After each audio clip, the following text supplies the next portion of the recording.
Hi friends, இன்னைக்கு today special என்ன தெரியுமா? வாங்க பார்க்கலாம். இன்னைக்கு சண்டேங்கிறனால சிக்கன் பிரியாணி,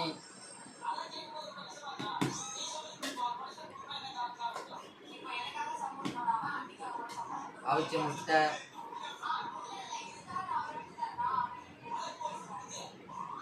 இது ஈரல் வறுவல், அப்புறம் சிக்கன் 65, அப்புறம் தயிர் வெங்காயம். ஓகே ஃப்ரெண்ட்ஸ், பிடிச்சிருந்தா லைக் பண்ணுங்கள், ஷேர் பண்ணுங்கள், கமெண்ட் பண்ணுங்கள், மொதல் சேனல் சப்ஸ்கிரைப் பண்ணுங்கள். ஓகே ஃப்ரெண்ட்ஸ், பாய்.